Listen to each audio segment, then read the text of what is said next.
So last Giants video, we went over some former first-round picks of the Giants from 2010 to 2017. I told you guys which ones I would redo or revise, and you guys seem to enjoy that concept, so we're going to do the same thing, but this time for second and third round picks. So this will be from 2010 to 2018. That, of course, includes one Dave Gettleman draft, and the rest are Jerry Reese. So hopefully you guys enjoyed this video. I said last video there's not much new news about the Giants, but there was an update yesterday about Deandre Baker, and some of the witnesses said that he was not there with a gun or robbed anybody. So right now things are looking better for Baker, and hopefully he can play all 16 games next year, and hopefully he's not suspended, so we'll have to wait and see. Nothing is finalized, but it is looking a lot better for his situation, so hopefully he makes it out okay, and hopefully you guys enjoy this video, and let's get into it. So we'll start in 2018, round 2, pick 34. The Giants took Will Hernandez, and that was a pick that I was really a big fan of, and I think he'll pan out eventually. He's been an above-average guard so far in the NFL, so I'm definitely not out on Will Hernandez. But there was a guy taken 2 picks later who has proven to be a star in the NFL, and that's Darius Leonard, who was taken at pick 36, so just 2 picks later. So his rookie season for the Colts, he had 163 combined tackles, led the NFL in combined and solo tackles that year as a rookie. 2018 Defensive Player of the Year for a rookie of the year, I should say. 2018 All-NFL Rookie Team. He was a first-team All-Pro in 2018, made a Pro Bowl appearance in 2019, and was number 26 on NFL's Top 100 list for 2019. So obviously Darius Leonard probably would have been the better pick. These guys are still very young. They're 23, 24, so we'll have to see how their careers play out. But if I had to redo it, I'd probably say give me the stud linebacker that we already know is good instead of Will Hernandez, who we hope is good. I mean, Will Hernandez has been fine so far. I'm still a fan of the pick, but I think so far Darius Leonard has proved he's probably a better NFL player. So now on to round 3 in 2018. The Giants had picks 66 and 69, and 69th pick, I believe, was a trade with the Buccaneers for Jason Pierre-Paul. So the Giants took Lorenzo Carter and followed it up with B.J. Hill, and those are guys who had a lot of success in their rookie years. They were not really full-time starters yet. I think they started towards the end of the year, but they didn't start the year as starters. But they showed a lot of promise, and then in 2019, both guys unfortunately took a step back. I think B.J. Hill's was the playing time. Lorenzo Carter, probably the same thing. I had to look into that one more, but he was ineffective as compared to his rookie year. So there were some guys taken after these two that ended up being really good players so far. I know these guys are still young in their careers, but B.J. Hill and Lorenzo Carter, taking a step back in year 2 was not a good thing for sure. So Fred Warner of the 49ers was taken right after them at pick number 70. So Warner's had a really good start to his career, had 124 tackles his first year, followed it up with 118, 7 tackles for loss last year. He's a tremendous athlete, a really good tackler as well, and would have been a really nice linebacker for the Giants. Then Orlando Brown was selected by the Baltimore Ravens. He was taken 83rd overall, so he was a Pro Bowler last year, PFF grades of 72 and then 67, and the guy had one of the worst combines ever, if I remember correctly. I think it's like one of the worst of all time, which is why he fell.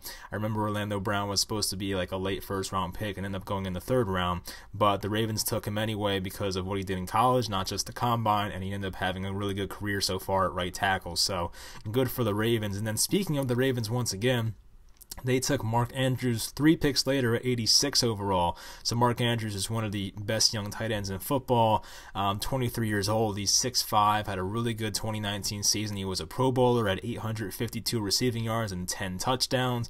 2nd most receiving touchdowns last year. So this guy looks like he'll be a star one day at the tight end position. He would have been a great pick for the Giants, and he looks like he's a guy that can stay healthy as compared to the guy we have at tight end now, unfortunately. But these would have been better picks, but hopefully Lorenzo Carter and B.J. Hill find a way to, once again show what they're made of in year 3. Hopefully they get the playing time they need to do so. I'm not sure B.J. Hill would, but hopefully Lorenzo Carter has a chance to do that. So now on to the 2017 draft. The Giants took Dalvin Tomlinson, defensive tackle, in the 2nd round, so that's a pick I would keep. He's been fine so far. He actually played really well last year. But in round 3, the Giants looked for a, I guess, potential successor of Eli Manning. They took Davis Webb, the quarterback out of Cal, at number 87 overall, and some guys that went behind him.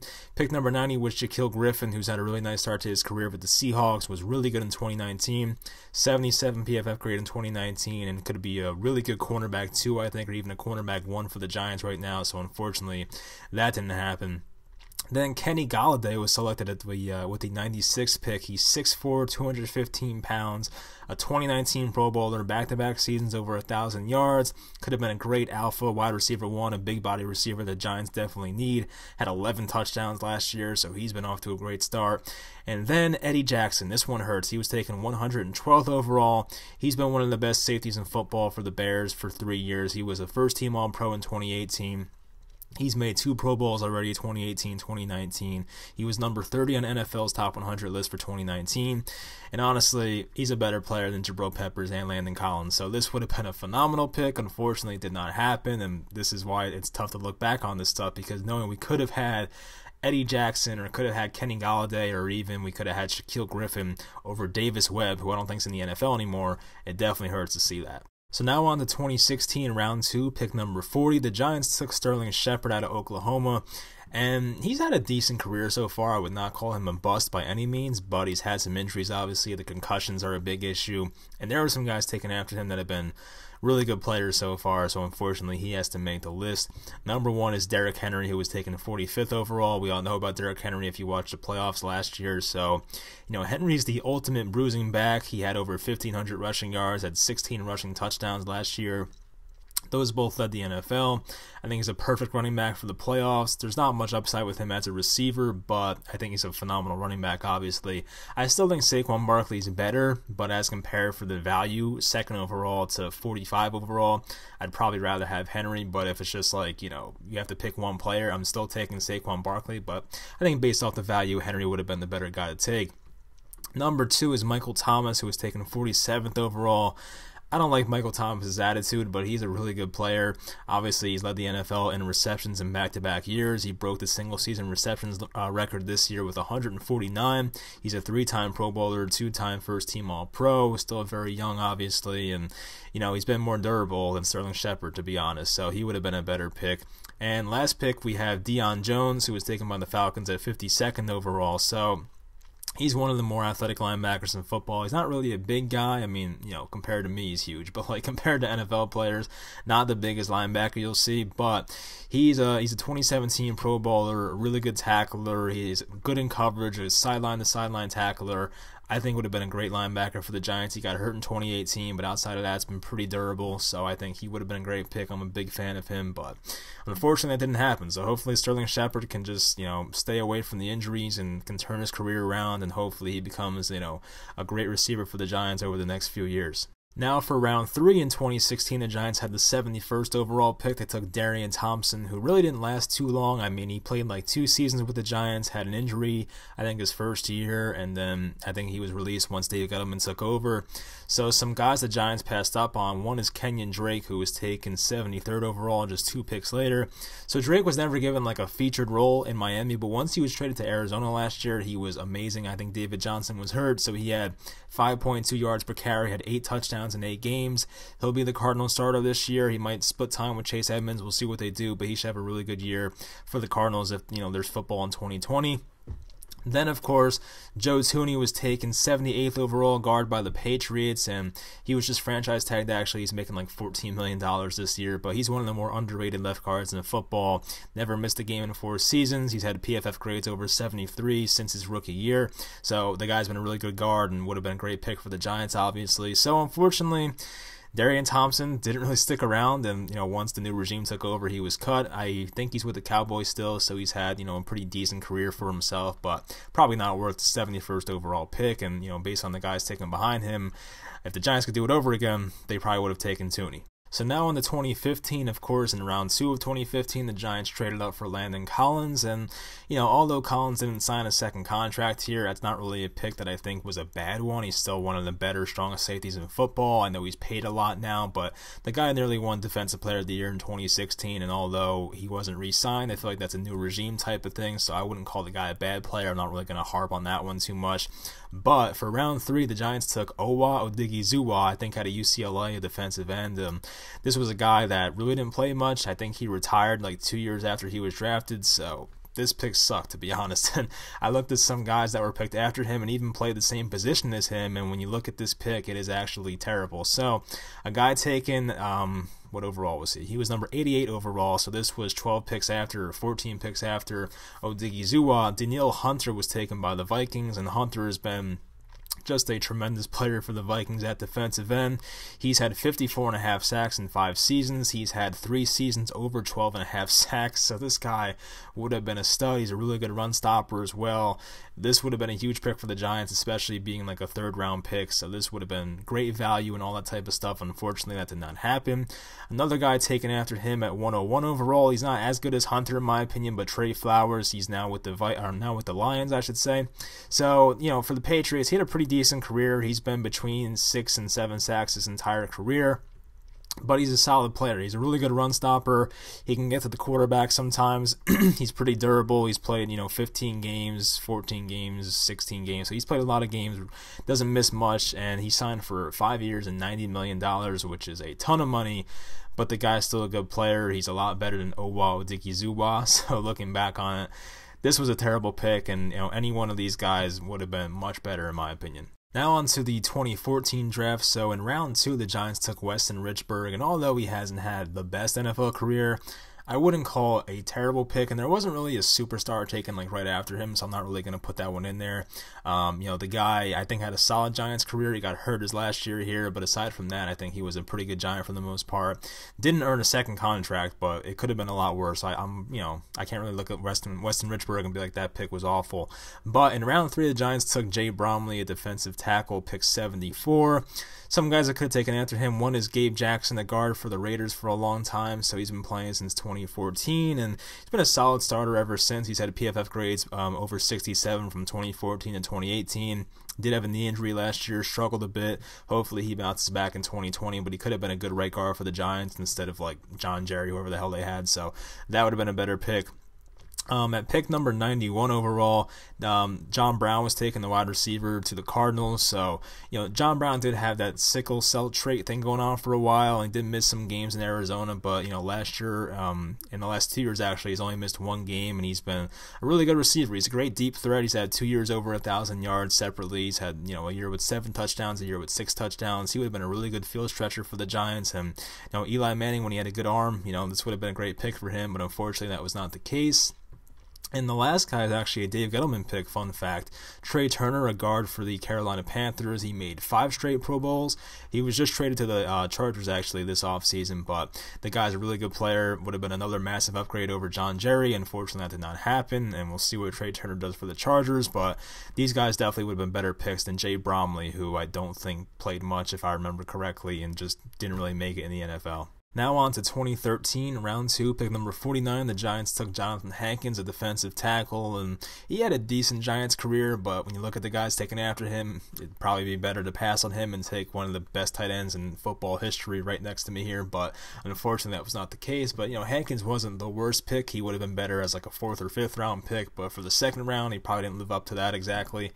But the Giants could have had Jamie Collins, who was taken 52nd overall. So Collins, he's been great in the Patriots scheme, but when he went to the Browns, he wasn't as good. He just signed with the Lions, so we'll see what he does next year, but he's been a really good player for the Patriots, and he might not have worked for the Giants when they were in a 4-3 defense, but, now that they're in a 3-4, basically, he probably would have worked out pretty well for them, so it is what it is.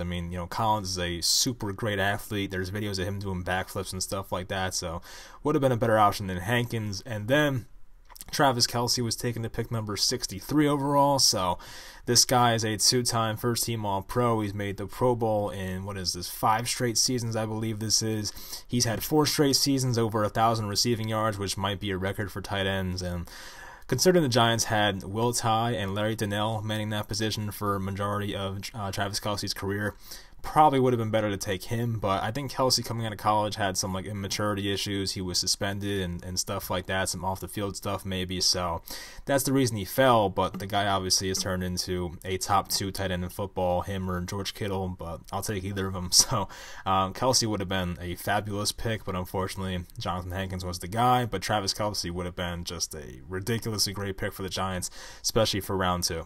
So for round 3 that year, and pick number 81, the Giants took to Monterey Moore, who actually ended up with the 49ers last year. I think he was out of the league for a couple of years, then came back with the Niners. So, I mean, good for him. He actually almost won a Super Bowl, technically. So yeah, Moore was not a good Giant, to say the least. The only thing I remember him for was getting in a fight with Cullen Jenkins over a pair of Beats headphones, so that's not really a good thing to be remembered for. And after him, the Giants could have taken Logan Ryan, number 83 overall. He went to the Patriots. So, Logan Ryan's been a very solid corner his whole career. He went to the Titans. He was drafted by the Patriots. He could play slot, could play outside. Last year had 4 interceptions, 4 forced fumbles, 4.5 sacks. He's a solid player. He's still a free agent, I believe, so we'll see which team gets him. I don't think it would make sense for the Giants because you want Baker to develop, you want Julian Love to develop, you want Darnay Holmes to develop, you have James Bradbury. No point in fitting another corner in here, in my opinion. So, he's still out there. Another guy they could have drafted was David Bakhtiari, who went number 109 overall, a 3-time Pro Bowler, left tackle for the Packers. He's a first-team All-Pro in 2018. PFF grades over 70 every year of his career. I think a lot of people thought he was going to be a guard coming out of the draft, so he kind of fell. But the Packers had an injury to, I think it was Brian Bulaga, who tore his ACL that year, and then Bakhtiari got more playing time in the preseason and stuff like that. They realized this guy's pretty good. Ended up playing like every game that year as a rookie, and so far they have, he has not looked back. He's been great in the NFL. So, a fun fact about Bakhtiari. So, Dave Gettleman was the Carolina GM at the time, and he took an offensive lineman. The pick before Bakhtiari named Edmund Kugbila, if I'm pronouncing that right. The guy never played it down in the NFL, so I'm sure Dave Gettleman is really kicking himself over that decision to take this Kugbila guy over one of the better left tackles in football in Bakhtiari. So now on to 2012, round 2. The Giants took Ruben Randall, a wide receiver out of LSU, I believe it was. So Randall was a guy who had a couple of decent seasons for the Giants. He almost had 1,000 yards in 2014. He had 8 touchdowns in 2015. But after he left the Giants in 2015, he never played another down in the regular season. I think he signed with the Eagles, but I don't think he made the team. So I think the guy, he came off to me as lazy. He wasn't like, the fastest guy or anything like that. But to me, he had a lot of talent, but didn't seem like he wanted to be great, so I don't know what the problem was. He didn't miss any games. I don't know if he was injured, but yeah, it was not a good career for Ruben Randall and the Giants. So the Giants did pass on Olivier Vernon. We all know him very well. He was taken 72nd overall. A lot of Giants fans don't like Vernon because of the contract. When you look at Vernon, the player, he was a fine player. I mean, he's a guy who, for the Giants, he did have a season of 8.5 sacks, 6.5 sacks, then 7 sacks. So it wasn't the worst career, but he missed some games in 2017 and 2018. Made the Pro Bowl in 2018, surprisingly. I didn't really expect that one, but he's had 6.5 sacks in 6 out of his 8 seasons. So he's been a decent player, definitely better than Ruben Randall in my opinion. But just because he was tied to the big contract, a lot of Giants fans thought he underperformed, which is fine. That's a fair argument.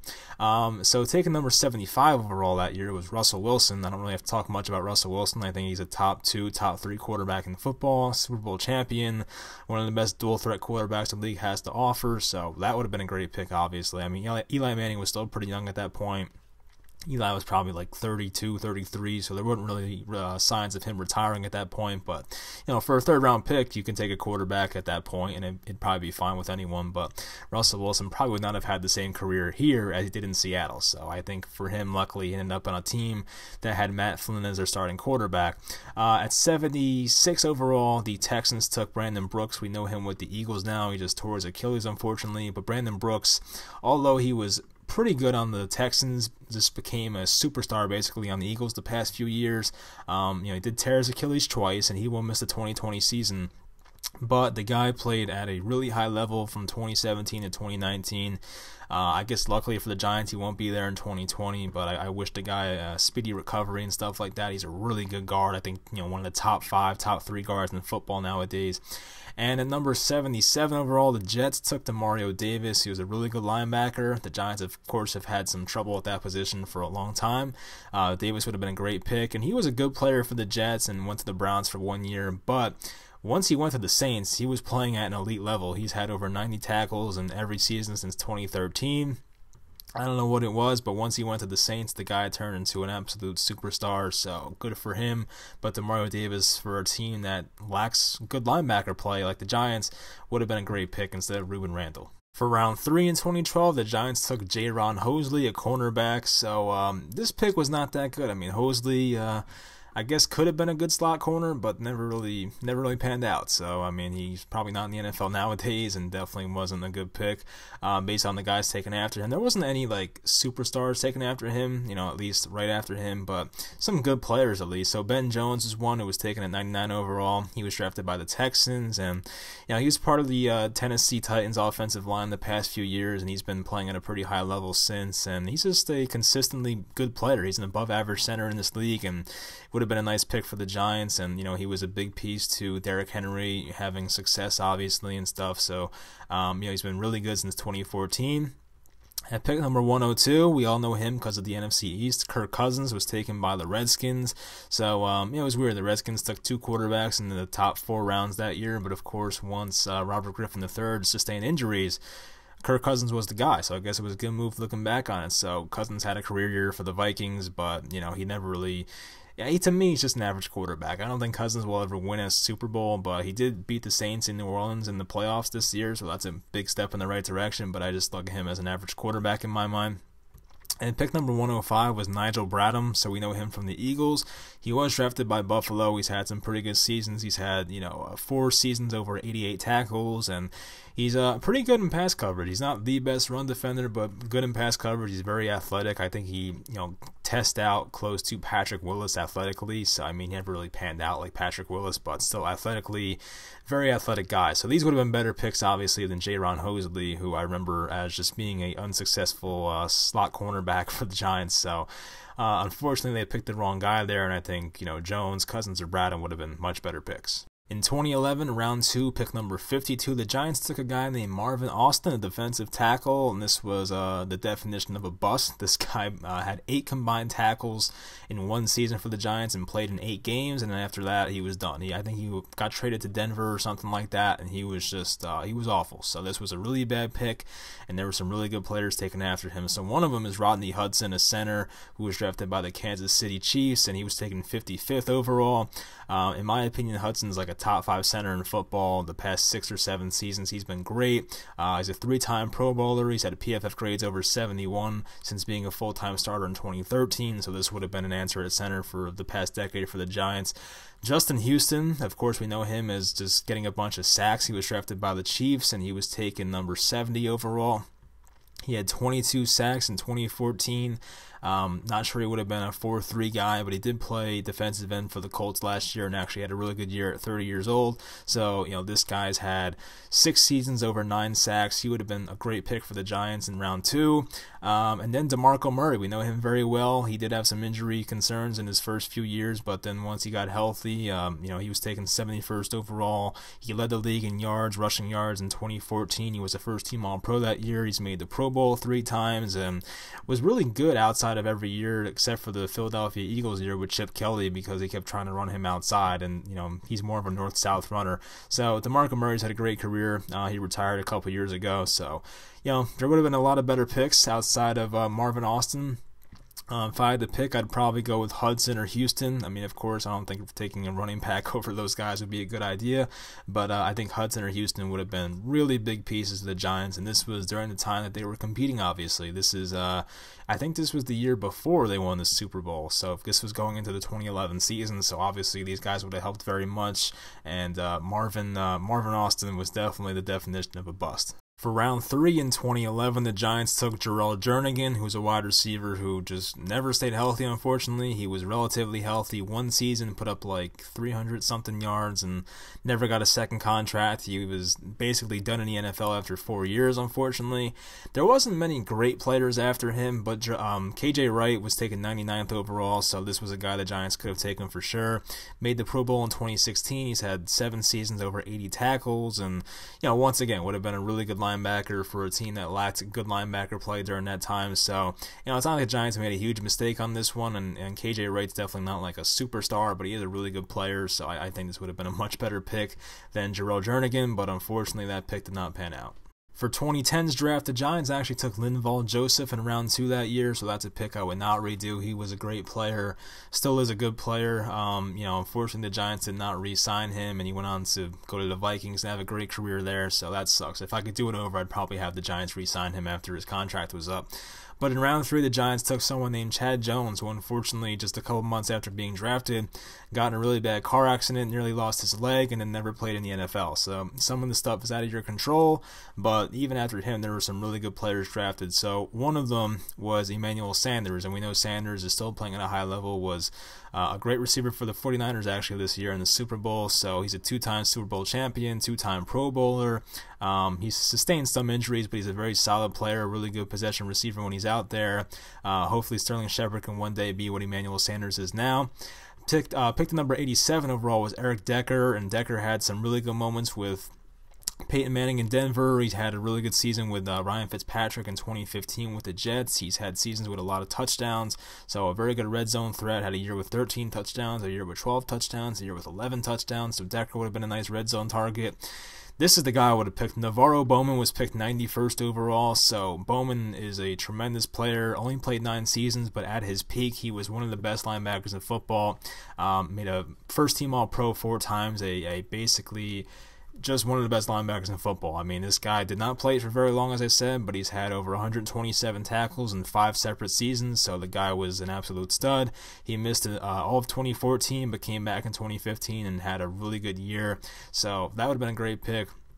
And lastly, Jimmy Graham. So Jimmy Graham, he was picked 95th overall that year. He doesn't move too well nowadays, but back then when he was drafted, he was an animal for the Saints. He had a year of over 1,300 receiving yards, which for a tight end is just unheard of. I mean, I know George Kittle did it couple years ago, but still, it's very tough to do.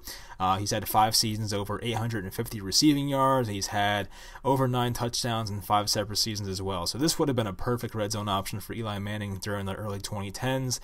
He was traded to Seattle, then got hurt pretty badly, and kind of slowed down afterwards. I think he's with, I forget what team he went to. I don't know if he's with the Packers still, but he's still playing somewhere. I forget what team, but he was with the Packers last year. He might have went somewhere else this offseason, but Jimmy Graham's had a really good NFL career and would have been a great red zone option for the Giants. So that'll do it for this video. I mean, this just goes to show you how tough it is to actually get late round picks correct, and some teams do it better than others. I mean, there's a lot of common occurrences on this list. I saw the Chiefs on there a lot. I saw the Patriots a lot on there. So when teams get these middle picks right, it usually bodes well for your team in the future. Unfortunately, the Giants had some really bad drafting going on the past, decade or so under Jerry Reese. So hopefully the drafting in the middle rounds gets better in the future. I was a big fan of Darnay Holmes this year. I was a big fan of O'Shane Ximines the year before, so hopefully players like that can break out for the Giants eventually. So let me know if you enjoyed this video. I mean, I don't know where else we can go with this. I can do from 2000 to 2010 maybe if you guys want, or something like that, but I'm sure I'll come up with other ideas for pretty good Giants content hopefully. But yeah, I hope you guys enjoyed this video, and I'll talk to you next time.